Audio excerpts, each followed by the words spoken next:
오늘 수업에서 만족감을 많이 강조하셨는데 만족감을 누리는 것과 게으름, 자기 합리화에 빠지는 것을 어떻게 구분할 수 있을까요? 그렇죠. 이제 게으른데 만족하는 뭐 이럴 수 있는 거죠. 근데 사실 게으른데 만족하는 사람이 게으른데 불만을 가진 사람보다 낫습니다. 그렇잖아요. 게으른데 편안하게 사는 사람이 있는데, 나는 왜 게으를까? 나는 왜 이렇게 살까? 이런 사람보다 훨씬 낫죠.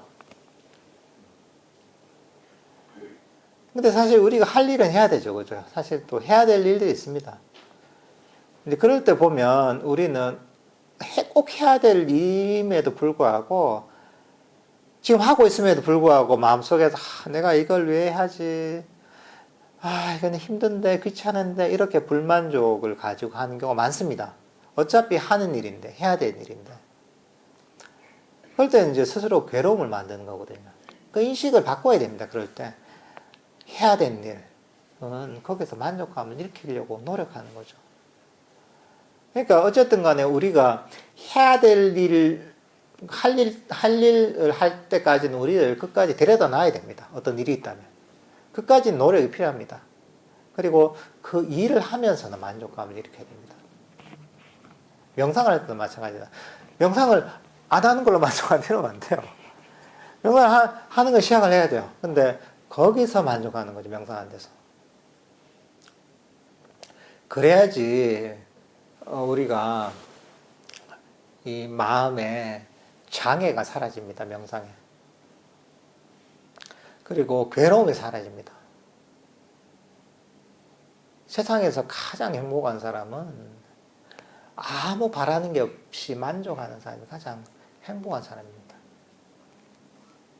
그러니까 사실 우리의 행복감을 개발하기 위해서, 우리 삶을 행복하게 만들기 위해서는 끊임없이 자기 하는 일에서, 자기 하는 자리에서 만족감을 개발하려고 노력해야 됩니다. 근데 이제 이 게으르다는 건 할 일을 하지 않는 거죠. 할 일을 하지 않는다는 게 아니라 할 일은 하되 그 일을 하는 중에 거기서 만족감을 개발하는 거죠. 학생들 같으면 공부를 해야 되잖아요. 그죠? 공부를 하는데 공부를 해야지 뭔가 그 학생으로 해야 할 일을 하는 거죠. 자기 미래를 위해서도 그렇고 공부를 하죠. 하는데 공부를 하더라도 내가 왜 공부를 하나, 언제 끝나나 이런 생각을 하면서 공부를 할 수 있는 것이고 여기 만족감을 느낄 수 있는 거죠. 참 인류의 지혜가 이 책 하나에 담겨 있구나 이렇게 볼 수도 있는 거죠. 야, 이걸 어떻게 알아냈을까? 참 대단하다, 너무 신기하다 이렇게 호기심을 가지고 어떤 즐겁게 공부할 수도 있잖아요.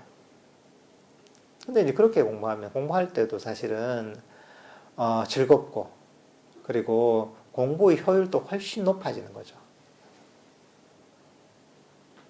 그러니까 이제 그렇게 이해하시면 될 것 같습니다.